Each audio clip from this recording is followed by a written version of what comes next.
Morning, Tri-Cities. It's Friday morning at 9 o'clock, and it's time for Coffee with Karl. I'm Karl Dye from TriDeck, and we are excited. We've been looking forward to today's guests for a long time now. Today is our chat with our local superintendents in the K-12 system. So I'll just start on my left in no particular order with Dr. Traci Pierce, the superintendent at Kennewick School District. Dr. Pierce, thanks for joining us today. Good morning. Thank you. Happy to be here. Next on my screen is Michelle Whitney, who's the superintendent at the Pasco School District. Good morning, Michelle. Good morning. Good to see you. Good to see you. And last but not least is Dr. Shelley Redinger from Richland School District. Dr. Redinger, we've never met before. It's nice to meet you. Thanks for joining us this morning. Yes, nice to meet you. All right. Well, since we're on Coffee with Karl, we have to start off by talking about Karl. And I ran out of mugs a long time ago, so I'm kind of like recycling my mugs.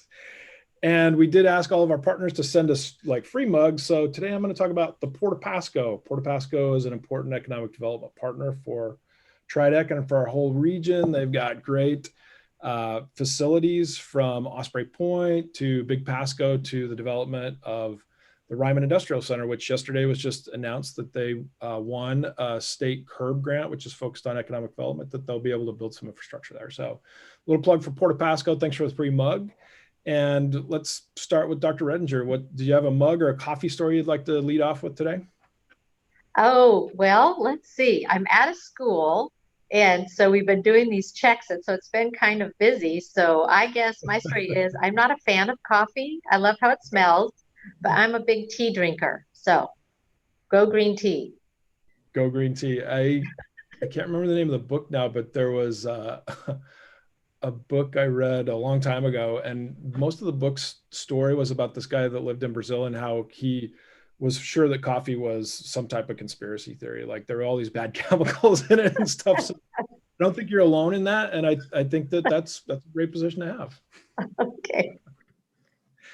Michelle, how about you? What are you drinking this morning? Or we did have a little coffee talk before we started that you've got a great Starbucks story. So share with us what you want to. Well, I will share my mug this morning. So if you can see, it says, "Mommy of my heart." This is from my goddaughter, Claire, and it's got her little hands on the side. So when I hold it where her hands are. So this is my little mug that I have so that I remember that someone loves me when people are mad at me. My Claire loves me. And I have a interesting coffee story. So I've recently given up coffee and chocolate. So people think I'm nuts in the middle of a pandemic, given the stress that I did both of those things. So I am a tea drinker right now, but miss my coffee desperately. And one of the things I miss is I had a phenomenal support group at the Starbucks where I would go, and it was a group of retired gentlemen who would follow things happening in the community, and they would be, my biggest kind of pep talk in the morning when there was something maybe like when we failed our bond. They were like, "You got this, don't you worry." So I joked that some days I went to pay the $4 for a coffee just so people were happy to see me. So I miss my Starbucks crew and their encouragement in the morning. But I do have my Claire cup. That makes me very happy. That's awesome. Well, and I will say, and we did talk about virtual everything that we're all doing nowadays. And I think that's the thing about virtual coffee is like, we don't really know what we're drinking. We're just drinking something and, it's all good. And Dr. Pierce, how about you? Do you have a coffee mug or a coffee story for us? I do. So this is an otter. And oh, cool. This is the mascot of Amon Creek Elementary. They're the Amon Creek Otters.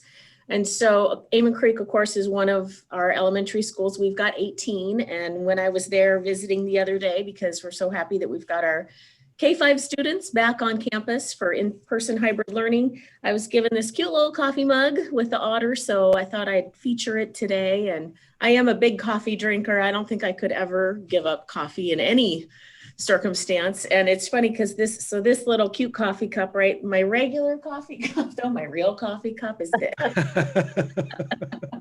So, it's like there's one for the show and one for the go. Yeah. Well, Dr. Pierce, let's stick with you. And, like I said, we had one chance to, back in February, I think it was, that I was able to meet both you and Michelle at that time, where you joined us for our Economic Outlook Forum. But right. I'm the new guy, although I was looking everybody up, and I can't say that now with Dr. Redinger because she's newer than me. And Dr. Pierce, you're relatively new, and Yeah. Michelle, you've got a lot longer roots than any of us to the Tri-Cities. But since I'm the new guys, let's just go around and give me the overview for your school district, and then for yourself, and how you came to the Tri-Cities, and we will start with Dr. Pierce. Okay, great. Well, do you want me to start with myself or the district, or either one? Dealer's choice, whichever you Okay. prefer. Well, I'll start with how I got here. So I was grew up in Coeur d'Alene, Idaho. I actually was born in Iowa, but my family moved to Coeur d'Alene when I was just 6. So that's where I grew up and went through school. And then I went over to the west side of West Washington for college. And so that's where I met my husband. I am a Husky, and met my husband. And so we've been together, 28 years, married now, I think. And so we've been over there this whole time, but my family's still all over here. My mom and stepdad are here in Kennewick. One of my sisters and her live in Richland. Oh. Shelley, are you okay? And then I still have family in Coeur d'Alene. So my roots are sort of, on this side. And so I had been in Lake Washington School District my whole career as teacher, principal, district office, superintendent there for 6 years, and was looking to get back over to this side. So when Dave Bond announced he was retiring, I was fortunate to be selected to serve superintendent when he retired. So I started in January 1st, 2020. Yeah, I actually started with the district in July, and Dave and I were able to have a good transition. And so I'm almost at the 1-year mark now as superintendent in Kennewick. It's a great district, really happy to be here. It's been very interesting, of course, because as a new superintendent, really started with some listening sessions and doing some work with the community and parents and staff to really understand what people felt were the strengths of Kennewick, where we could continue to grow, and using all of that information collected to develop a new strategic plan. District. Well, then, so we had this good system going with the listening sessions and so forth, all happening in person, and then had to shift those online, as well as everything else last March. So it's been quite a journey that none of us expected, of course. And our current status right now is that our elementary schools were able to start hybrid learning on October 19th. We actually have had students in our schools, to a certain extent, small groups of our students receiving special education services, some other students receiving some on-site support. That's been happening since September 8th, but it wasn't until October 19th that we were able to really have all of our K-5 students back on site for hybrid learning. We're really looking forward to when we can bring our 612 students safely back as well. But in terms of kind of our status with the whole COVID situation, that's where we are in Kennewick. Yeah, that's great. So since you went to high school or grew up in Coeur d'Alene, I got to ask you what brought you from Iowa to Coeur d'Alene? Because I went to high school in Plummer, just down the road from there. And before coming to the Tri-Cities, I was in Lewiston, but before that, Sandpoint, Idaho. So I got to ask you. I spent some time in Sandpoint too. So I graduated from Coeur d'Alene High School, but my family moved from my roots are really in Iowa. I've still got family back there. But my dad really fell in love with Idaho. He was a big, hunter, fisher, all of that. And my family owned some business, so he brought us all out to Idaho, and it was a great place to grow up in Coeur d'Alene. A lot of fun, good place to grow up. That's awesome. Michelle, how about you? Tell us a little bit about yourself and kind of give us that Pasco School District overview, if you would. Sure. So I was born and raised here, and my family has some pretty significant roots to service, especially in the community of Pasco, and especially civic service. So my grandfather was chief of police in Pasco, and my great-grandmother was a nurse at Our Lady of Lourdes Hospital. She was actually the nurse on duty the day I was born. So, that was back then when you go off to the room and get, have the baby. And so she was the first in my family to hold me. And so it was a great family story, and it really solidified for me through my growing up years that I wanted to be of service, and I wanted to be of service to the community of Pasco. So my education really was tailored to be able to come back to a community where I grew up and I loved and be a part of, especially the youth. So I did all of my schooling except 2 years right here locally. So I have a total of 11 years of schooling. I have an AA, a BA, a master's, a principal's credential, superintendent credential. I'm haven't taken the step to get a doctorate quite yet. But all but 11 of those 11 years, all but 2 were here locally, whether it was CBC or WSU Tri-Cities. So I really feel proud to be a product of this local school system. And I'm proud to be able to stand in front of groups of students who don't think college is for them and talk to them about what is sometimes viewed as an alternative pathway to extended degrees. And so it's just my extraordinary honor to really live what was my dream, is to be able to be of service to this community. And I live that purpose every day. And, even in the face of the complexity of COVID, there's nothing I'd rather be doing than being in this chair serving people during this time. So I don't think people are in the places they are in by accident. I think we all are exactly where we're supposed to be at the right moments to do whatever work is necessary. And I think right now for me, that's this moment. So I often stand in front of groups of people and I say we are, and people will call back Pasco. And it just is like a crackle for me. I mean, I can feel it in my heart. It gives me goosebumps every time. And, it's on the hard days, that's what you lean into. And it's a belief and passion for this community that really is, it just feeds my soul and my heart. So this is definitely heart work for me. And I go about the work that way. We have about 18,000 kids in Pasco, 70% free and reduced lunch. 56% of our kids come to us already knowing another language other than English, primarily Spanish, but we do have a large Russian-speaking population. And we have programs to support students in those languages with the goal of being bilingual and biliterate.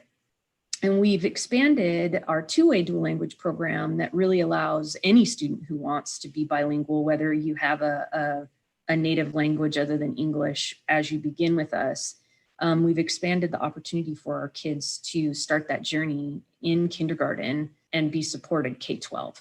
So we've really leaned into the concept of biliteracy. We believe it's language is power, and the access to multiple languages really is a leg up for any of us, really. And in that learning of a language, especially in partnership in our dual language programs where we have native language speakers and then English models, when you're learning a language alongside someone, you're also developing just a deep, rich cultural respect for one another. So it's also there's a bicultural competency that happens when you're learning a language with someone. So those are core tenets of Pasco School District that we're really proud of. We have 5 outrageous outcomes and a strategic plan that's aligned to those.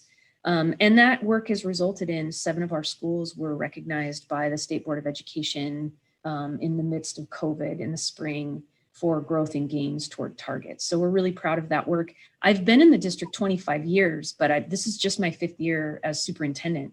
And I started as a kindergarten teacher. I was a 4th grade teacher. I was a school counselor. I was a building administrator and a district administrator. So I feel like I've really quote unquote grown up in the organization. And it's just phenomenal when you get to see the hard work of this organization result in something as significant as 7 of our schools being recognized by the state board. So I feel blessed to live my purpose every day in a community I've loved my entire life. So thank you for having me here this morning. Yeah, thanks for joining us. And I got to say, in getting ready for this, I did watch a really cool video from CBC that, they honored you as an outstanding alumni, but it was a cool video. And I think that for all of us, how we relate to each other, we have to share, the appropriate amount of information, but it's just great, just such a great story. And I mean, really cool that you've got this connection to the region and to the district. And just, so I want to encourage everybody to watch that video. It's a really cool, and it speaks very highly of you and of CBC both. So. Oh, well, thank you. Thank you. Well, Dr. Redinger, again, we haven't met before. So, Can you answer the same questions, like what brought you here? And I know you came from Spokane, from the and I'm spacing on the name of it now, but the Spokane School District, I guess. Right. Largest in the state, I think. Yeah. So, and I know that you started your teaching career here Yes. I think in Richland. So can you tell us a little bit about your story and then give us that district overview? Sure, sure. Well, sorry about my picture. I'm Oh, that's here okay. at Libby Middle School. I have my Libby Middle School, the All Chargers right. mask, very appropriate for Tri-Cities. For sure. But it's great to be back in Richland. I love the Tri-Cities. My whole family does. My son was born here at Cadillac. And so the majority of my career has been spent in the Richland School District. So it's like coming home for me. I actually was, I'm an east side of the state girl, Eastern Washington girl through and through, and I'll explain why. So I was actually born in Spokane, Okay. and then we moved to Chewelah. My dad worked at Ponderay Newsprint Company Oh, in awesome. Elk. So I Yeah. graduated from Chewelah High School, a very small town, raised horses and had a little farm there.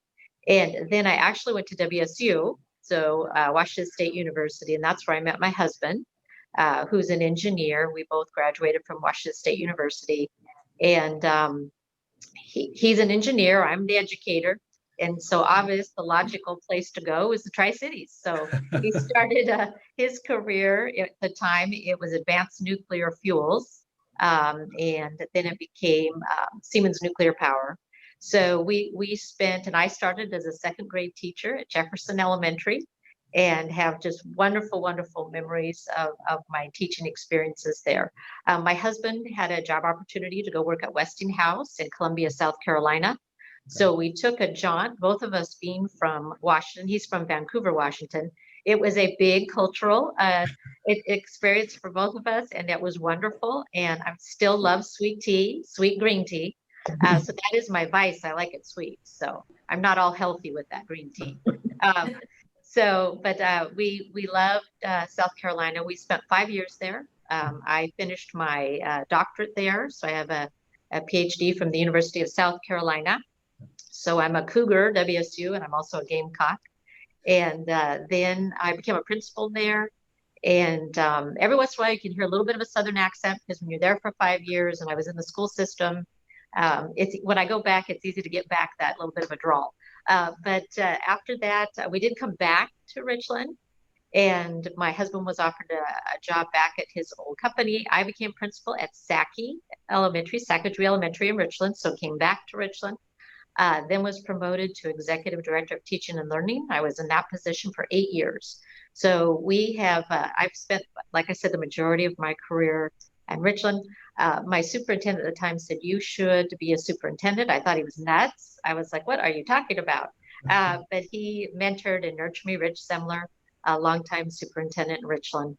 And my first superintendency was in Oregon. And so I was in Oregon for 4 years, and then we moved to Virginia. And now I was in the heart of Civil War country. I was in Spotsylvania County. I was the superintendent there. And then we came back to Spokane, and I was in Spokane Public Schools for 8 years. And now I'm superintendent of Richland. And this is where I want to finish my career. I love Richland. I love the community, and I want to continue to serve this wonderful community. So a big thing that's happening in Richland, as you know, we're all trying to get our kids back, trying very hard to do that in a safe manner. That's why I'm here at Libby today. We have an expert from Dave Moeller going walkabouts with us to make sure that our schools have everything in place. So a lot of buildings going on, and we continue to try to really offer an excellent education for all. So just so glad to be back. Oh, that's great. And I appreciate all you sharing, kind of like your own journey. I appreciate your Chewelah connection with the newsprint company. My own family, my dad was in the timber industry too. And we moved around a lot. And one of my best friends from college worked at another paper mill just on the other side of the mountains in Usk, and they just shut down. I didn't realize it like this June or something. So, a lot of change in that industry for sure. But a funny story, I was invited to be on a podcast, I think it was last week, by the firm that did the search to, that I was selected to lead TriDec, and they're based out of New Orleans. So the guy that was on the podcast with me, had a pretty strong Southern accent. And I lived 1 year in Northern Florida and it's hard not to pick up the accent or the diction a little bit. And so as I talk to him and I listen to the podcast without seeing my picture, I also slipped into that Southern accent. So I'm not sure if it's like, I hope I'm not just a mimic, but I think it's hard not to kind of slip into it. Yeah. Sure. Well, Dr. Redinger, let's stay with you and let's get into the COVID situation. And can you kind of give us an overview? You talked about the safety tour that you're doing through Libby Elementary, but where is Richland School District on, what's the plan right now? And then I know we all read Dr. Person's kind of revised recommendation, and we had her on Monday and we had that conversation about how there's this interchange of information between the health district and the school district and how you make decisions. But let's kind of get into that a little bit, and we'll start off with you, Dr. Redinger. Sure, thank you. Well, first of all, Dr. Person has really been a great communicator with all three of us, really making sure that she shares her thinking with us and her thought processes and giving us a heads up before formal announcements. So very appreciative of that partnership. Vanessa, who works with her, also has been just amazing in terms of helping us navigate. Right now, it's really hard to be a school board member. My heart goes out to our school board members. They're in a tough spot. Half of our community wants to go back and half doesn't think it's safe. So they're really torn on their decision making. This coming Tuesday is going to be a very big meeting for our board. They're going to talk about secondary and then really look at all the data in our current situation. And it was pretty clear from Dr. Person's letter to pause on secondary. We're still moving ahead with our plans, so we'll be ready to go. In terms of elementary, we're going to have some tough conversations. It's getting harder and harder to cover our classrooms, but we're doing everything we can. Part of that's just the numbers that are in quarantine throughout our community. Yeah, no, it's great. And we'll mix it up. So let's go to Dr. Pierce next with the same question. Like, what's the current COVID status? And then what are maybe some future meetings that are coming up where, there'll be more discussions and decisions made in the future? Sure. So just very similar to what Shelley shared, I would also echo what she stated about working with Benton Franklin Health District, with Dr. Person, with Vanessa and the team there. We meet weekly as a group of districts with the health department to get all the latest updates and run things by them and make sure that we're all implementing protocols appropriately and that kind of thing. So they've been super supportive, and it's been a really strong collaboration. In Kennewick, as I mentioned, we began hybrid learning in person K-5 on October 19th. So we've got our K-5 students coming either Monday, Tuesday, or Thursday, Friday, with Wednesday being that day between cohorts where there's deep cleaning and teachers have some time to develop the asynchronous learning resources that students access on the days where they're not on site for in-person learning. So, it's wonderful to have the K-5 students back. As I said, I've been out in buildings and the students are so happy, and all of the safety protocols are being implemented really well. The distancing's happening in classrooms, and students are just getting used to wearing their face coverings. And it's really, I was actually pretty surprised with just how easily, how adaptable, how flexible students have been, and it's been really good. In fact, I've shared with a couple of people that first day back, just being out at an elementary school. I mean, I was emotional. I was so happy to see students. I almost, just started to cry. It's been so great. And I'm just really proud of the work that our teachers are doing, our classified staff, our administrators. And, same at secondary. Of course, it just looks different now because students are still in remote learning. So we've been doing everything to plan and get ready for our secondary students to come back. We made some modifications to our schedules. We're doing the very similar, essentially the same process that Richland School District is doing to have a third-party safety assessment. So they came in, we did walkthroughs with all of our middle and high schools. talked with principals just to make sure that we're absolutely ready for when that time comes, that we're going to be able to safely bring students back. And so we're confident that we've got everything in place. When the time comes, we'll be ready to go. It has been exceptionally challenging for not only staff, all staff, but also for the school board. I think most challenging for them, because it's an extraordinarily difficult decision. Everyone wants students back.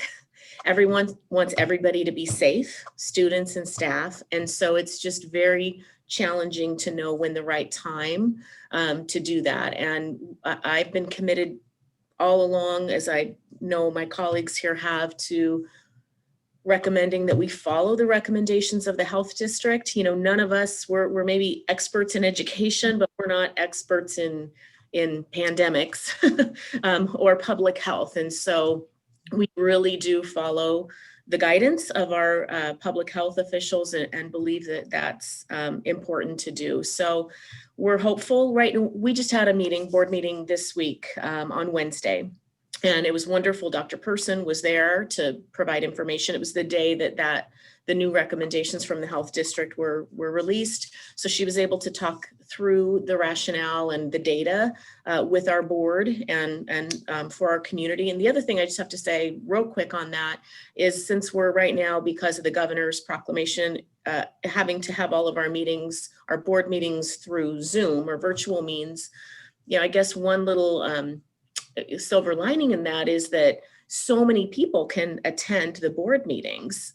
We have, I think we had almost 1,000 people at the board meeting on Wednesday. So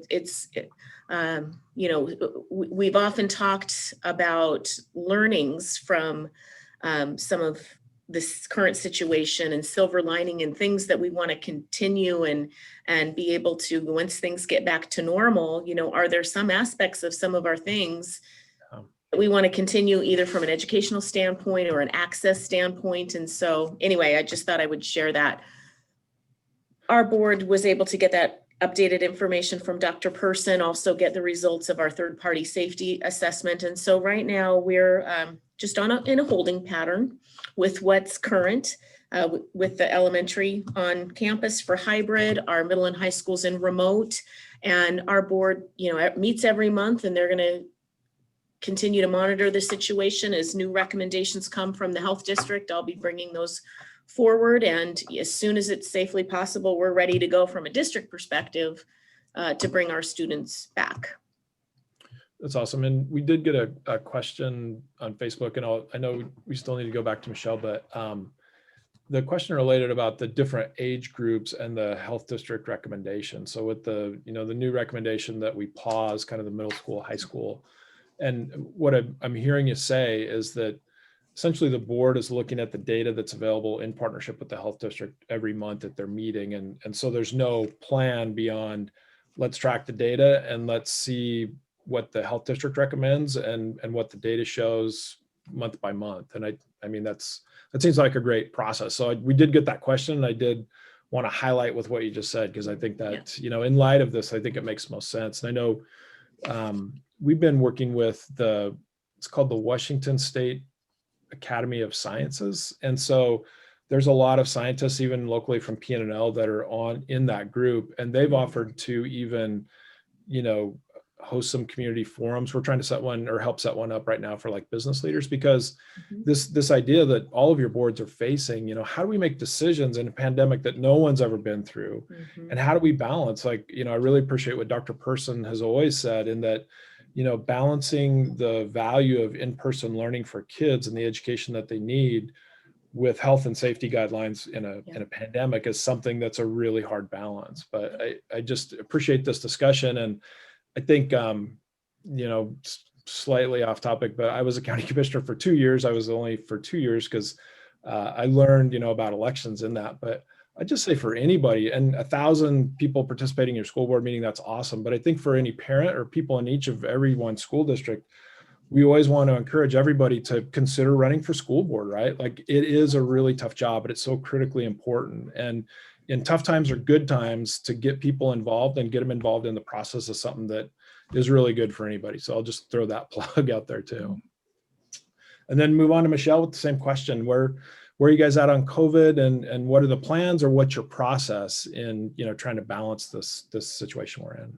Yeah, so I'll try not to be super redundant. The three of us meet weekly, and so I think we're tackling our processes very similarly. But the pieces that I would highlight that I think we've also all done, I think something that might be of interest to people is, we all started planning for returning in the fall back in really March, April, May, June, and then especially really dug into it in July. And across the state, as superintendents, we were really given the direction by OSPI to think about a continuum of how we might offer services in alignment with our community health conditions. So we in Pasco talk about it along a continuum from most restrictive to least restrictive. And where we land on that continuum is really dictated by the public health conditions. So, most restrictive is all kids are at home. And least restrictive is we're back, no masks, we're hugging, we're high-fiving, we're handshaking, we're doing all the things. That's the most least restrictive. And then there's a lot of options in between. So we all have plans that are along that continuum. So, we may have 6 or 8 different models that we could implement at any given time. And each of those models really in a normal setting would take a school district 3 to 5 years to perfect. We've all had to develop these models in a few short months and then modify the models based on the ever-changing health conditions and then the recommended mitigation strategies from public health based on those. So where my journey is slightly different than Benton County's journey is Franklin County's numbers lagged Benton County. So Benton County's numbers initially were looking better sooner than Franklin County's numbers. So Benton County was actually given the go-ahead to go back to school about 15 days earlier than we were. So we just have brought back pre-K2 on the 9th of November and then grades 3 through 5 on the 16th. And prior to that, we were serving specialized populations like Kennewick and Richland on campus since September.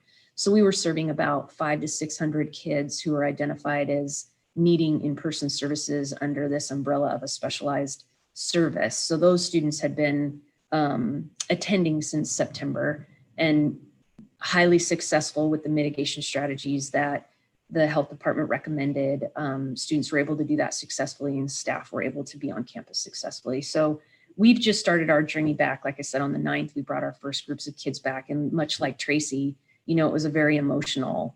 I often move to tears because I just believe in this community so much. It's not uncommon for me to be crying, so it doesn't surprise people, but it was very emotional. And one of the things, and I'll be really upfront about this, is one of the things I was very concerned about as superintendent, and especially because I carry around a teacher's heart. I was a kindergarten teacher. So, I was really worried about how it was going to feel in the school, with 6 foot and the desks and the masks and it feels like school. It feels like the warm, nurturing environment that you would expect it to feel like. It really, and it just did my heart and my soul so much good to see kids and teachers in our classrooms engaging and learning. It did not feel like the first day of school, like kind of kids not knowing, and like kids were they were learning, they were doing all of the routines. It just was absolutely incredible. And I have to say that happens through the phenomenal dedication of our parents and the fortitude of our parents through this whole situation, and the phenomenal dedication of our building level staff, who are really those that are closest to how this is unfolding every day. And I couldn't have been more proud or more inspired or more impressed with what I've seen in the days since bringing our students back. For us, as we brought students back, cases are increasing. So you have that uncertainty for staff. And even in the face of that uncertainty, they're digging in. You would never know it if they were nervous or worried. They're digging in, they're there for kids, they're present, they're doing the right thing. And it's a phenomenal thing to see. I couldn't be more proud. I mean, I really find myself, there's not enough words of gratitude for me to express to staff. And, especially those that are closest to the kids. It's pretty amazing to see what they've done. So we in Pasco, because our data is different than Franklin, or it started out different, I think we're getting close to being the same. we've really had to focus on mitigation strategies. So our schedules look different.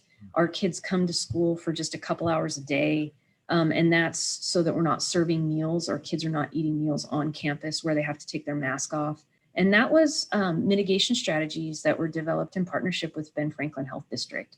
And again, it's trying to find that right balance of the safety protocols that allow us to bring kids back in a way that we can maintain and sustain school, knowing that some of our families absolutely need kids to be with us for at least a few hours a day.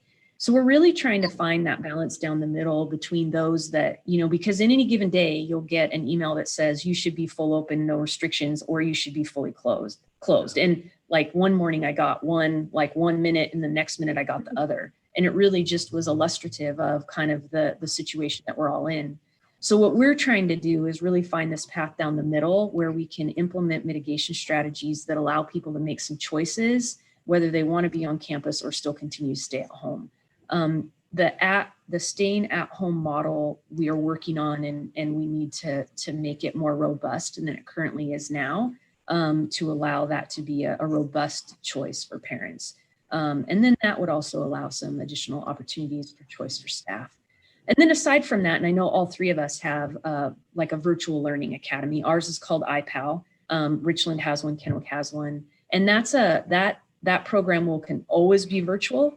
And that's always an option for our families who really would just like to not be dealing with kind of this uncertainty of the stopping and starting of the regular school environment, which is just going to be a reality for us. I mean, we were all ready to go with our secondary plans. We were bringing our secondary back on December 3rd. And, we received a notification from the health department that we needed to have those students remain online learning. And we're happy to partner with our health department in that way. So that's just going to be the nature of our work for a while. And I think part of what both Shelley and Traci alluded to is the operational impact. So we're confident with our ability to implement the mitigation strategies to keep kids safe, social distancing, masks, shorter schedules, not eating on campus, not having certain classes on campus, et cetera.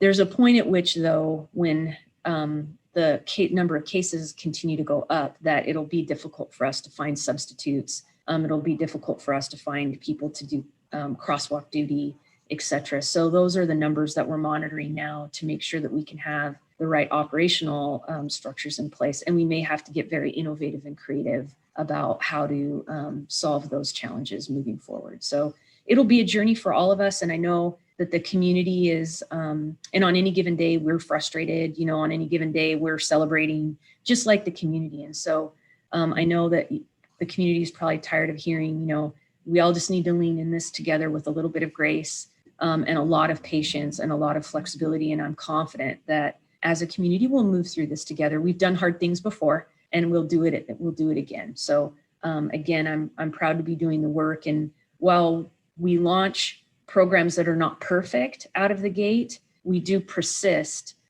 based on feedback from our stakeholders and make the necessary adjustments so that we're doing right on behalf of our staff and students. That's a great point. I think, the times that we've talked to Dr. Person and other guests is that, I think as a society, we've never faced a pandemic before. And that's the reality, is that pandemics are a completely different situation. And even the science related to pandemics says this is a novel virus. Like, we didn't know it before. So, literally the science community learns something about it every day. And so I think as people, we just expect school should look like this and work should look like this. And we're all having to adapt. And I think that's a really important point, that we need to keep that in mind as we address that. And really to your point, that we come together as a community and we look for common solutions, that we don't get on either side of the issue, that we try to work together. And so that I appreciate each of you explaining kind of the process that you go through, because I think it's a really important point in this. We did have a couple questions about online digital learning. Maybe that's our next topic. And there is a question about, and Michelle, I know we were on a panel together months ago where you talked about, you guys did a survey of how many families in your school district just had access to broadband. And I know there was a gap just even within, obviously an urban area. But let's start with Dr. Redinger and talk about how's virtual learning going. anything that you're doing to try to bridge that gap, and any programs that you're trying to help families that might not have access to broadband, or how's it going, kind of a status, I guess. Yes. Well, we have really been partnering with Communities in Schools. It's an organization very active in supporting some of our families and students that don't have access or don't have the means to get broadband access. So we purchased quite a few hotspots. And then the Communities in Schools group helped us make sure who should get those in terms of level of need. We continued the need was great, so we've been continuing to purchase those. Our technology department, I'm really proud of them. They got on it quickly because right now there's some national shortages with some of this technology, Chromebooks, iPads. And so I think just really finding out what works and making sure you get in the queue and that you're partnering. I know STCU wants to support the 3 districts with additional devices and hotspots, knowing the need is still there. And if you would have told me we'd still be in this situation this time of year, I would have never believed it. So we really do need to be very agile and be able to move based on what the needs are in the community. So we are trying to have a continuum of offerings. We do have more and more families that want to go to Richland Virtual School for the rest of the year. Just very concerned about when we will get a vaccine. And we also started another program at elementary called Continuous Distance Learning CDL, which is more of a fluid program in case, we do go back, or if the numbers get better, we get a vaccine. There's more fluid movement there. But I would say the community has been great supporting us with getting, the hot spots and the support that we need. Oh, that's great. Dr. Pierce, how's Kennewick doing on, bridging that digital divide, and then just digital or remote learning in general? Right. So a lot of similarities. It's interesting, we did not yet have one-to-one throughout our entire system when the school closures happened in the spring. So we had to really quickly ramp up and get devices distributed to families. And, we've all said how amazing our staffs have implemented all of these changes, and similar to what Dr. Redinger said, what Shelley said, the tech team here has been pretty amazing in terms of getting those devices out last spring. We're still working on our devices for our K-2 students. Our iPad should be coming early December. And so that's been a challenge for us, for our youngest learners. The Wi-Fi, we've been distributing hotspots as well. And in fact, there's a place on our district website under technology where families can go to complete a form. It's there in English, it's there in Spanish, if there's any families who are still in need of a hotspot. And so that's ongoing work and working with our schools and our counselors and so forth to identify any families still who might need that. There's also work happening at the state level. So OSPI has done really great work for districts to get technology in the hands and funding in the hands of districts to be able to support this. And, while we're doing all of these things differently, we're still doing a lot of our regular work. And one of the pieces of regular work that we do about this time is to develop our legislative priorities.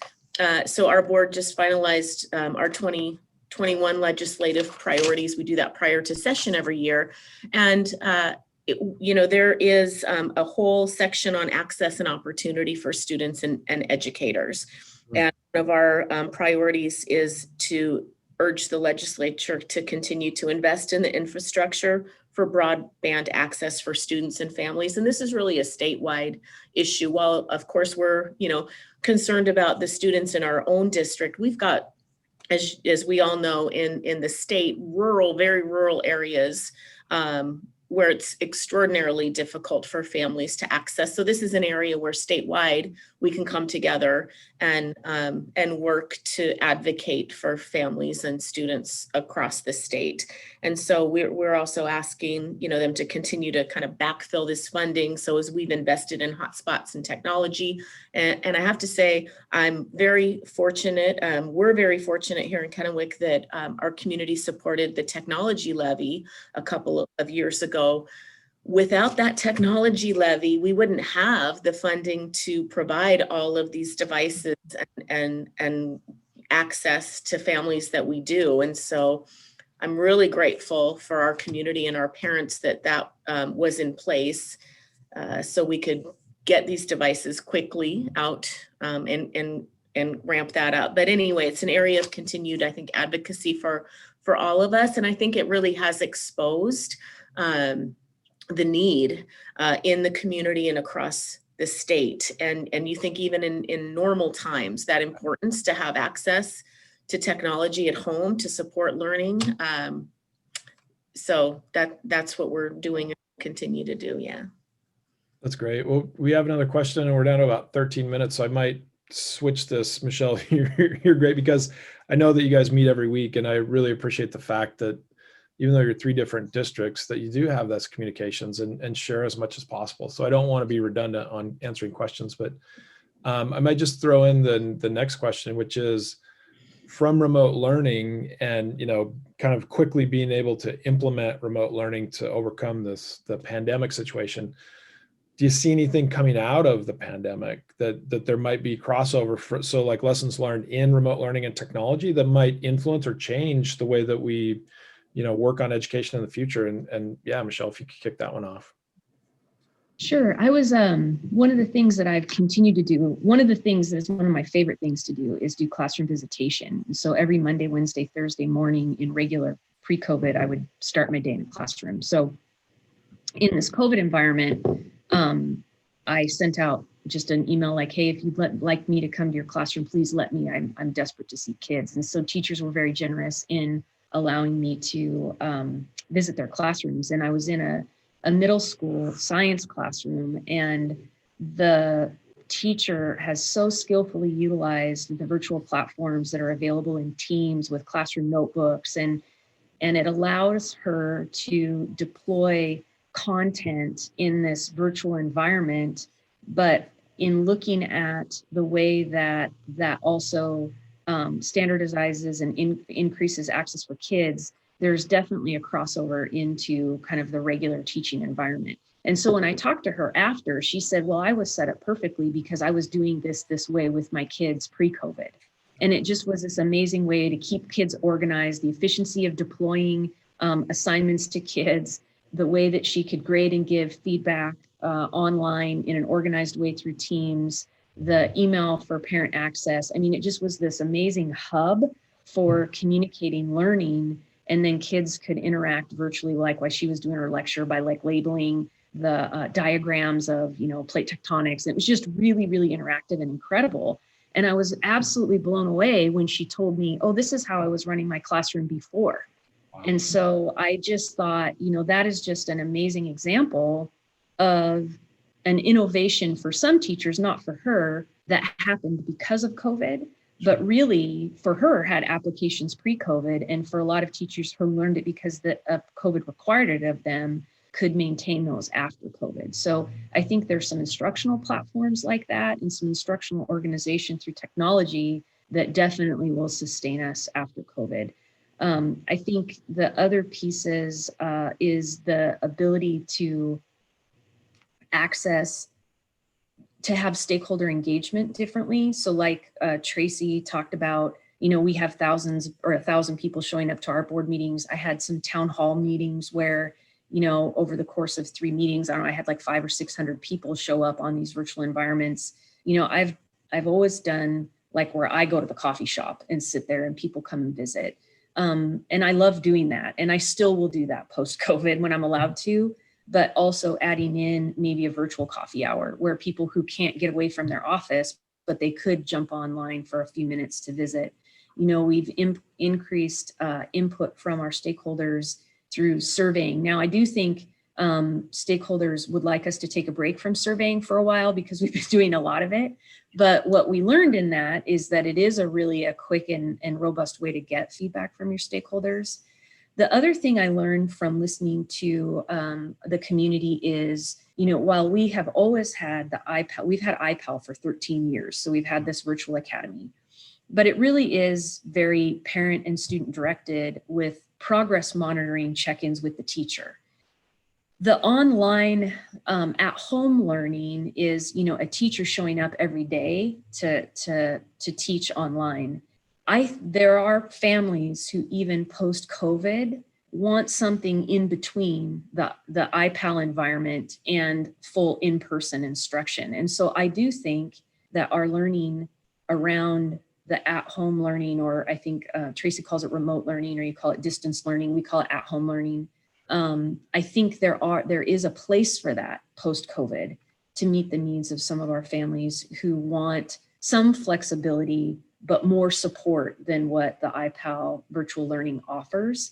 Yeah. So I just see the innovations, and then there's simple like infrastructure things. For example, we can now electronically sign documents in our district. We couldn't do that pre-COVID. Sure. So, there's these infrastructure efficiencies that we've put in place because of necessity. Every single person in Pasco School District is on a direct deposit to the bank. We're not pushing paper checks anymore. I mean, those operational efficiencies will absolutely sustain us as an environment or as an organization after. And those seem like small things, but when you have 2,200 employees, being able to sign things electronically or electronically deliver funds, those things are huge operational efficiencies that make the lift a little lighter for people every day. Yeah, that's a great point. Dr. Redinger, same question, and I'll just keep kind of modifying the question as we go around. We're down to about 7 minutes. How's the remote learning going? Any crossover into the future? And then there's a question about, I think the challenge that we all have, and we've all read, data around it, that students that have a different home environment and don't have the supports that other families do, that there might be a difference in the way that they're able to engage with remote or distance learning. But any ideas or any things that Richland's trying to do to try to address that and work on it and try to make it better? Yes, very much so. So each principal with their counselors, they're gathering names, and with the teachers, gathering names of students that really don't have that good learning environment. And we are bringing those students in. So for example, at Richland High, it's about 200 students per day, and we kind of rotate that through. And so our Rivers Edge High School, they're trying to bring, because it's a small enough high school, all the students back, because we know that they don't necessarily have a good learning environment at home. So we are doing that, trying to bring those students in. They need that human interaction. On another note, one thing that we've all learned is that we have had the importance of human interaction. So kind of a lesson learned going forward with technology. It's kind of what we've always known, is we're on it too much. I recently had an eye appointment because my eyes have just been driving me crazy. And the eye doctor was telling me that it's the average that individuals were on any kind of technology was 7 hours a day pre-COVID. Now it's 14. Oh my gosh. That's frightening. And wow. I just worry about the long-term effects physically. And so just trying to think of other ways that we can interact that's not just face-to-face, or not just computer, phone, and giving those breaks and building that in as part of our learning. And so students understand truly the physical impacts that this is having on their bodies, the sedentary sitting, the ergonomics of how you're leaning over, and all of those things. So kind of thinking of that way, lessons learned as we move forward. No, those are great examples and great things that we just run into it. We don't think about how much time do we spend on screen. That's a really great point. Dr. Pierce, kind of, I guess we've accumulated like 3 questions now. So remote learning, some of the gaps, any innovations that come out of, technology that you might carry forward, and then how do you address the students that aren't able to, that they don't have that same at-home learning support? Yeah. So I'll try to cover it all. Okay. You know, so one thing, I'll start by saying that I believe that even our students with the best learning support at home are struggling. This is just not the way middle and high school or any age school is supposed to be, in my opinion. You know, students need to be interacting with one another. We need that human connection, all of those things that just aren't possible in a remote learning environment. So we've been focused a lot, as all of us have, on social emotional learning supports for students, and, you know, self-care, and just helping students not only academically, but also just in dealing with this situation.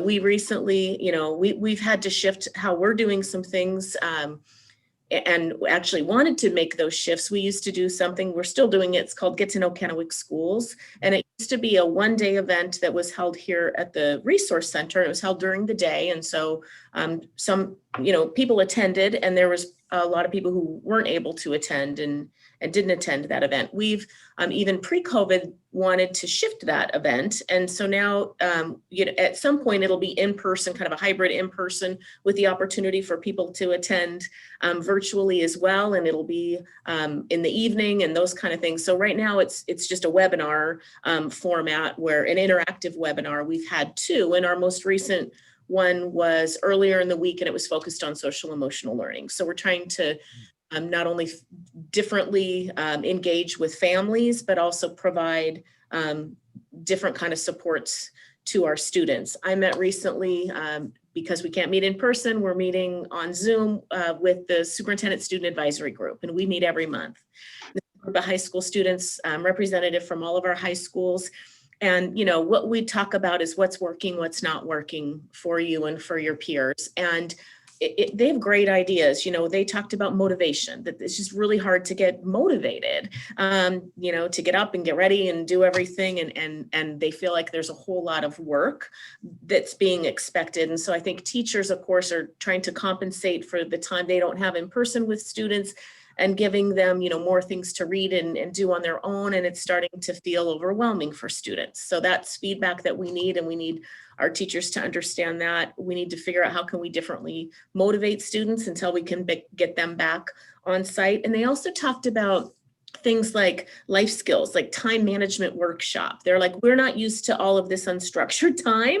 Yeah. You know, typically they go from first period to second period, and their whole day is structured for them. And now they're having to do that on their own. I mean, and that's something typically students don't end up having to do until they get to college.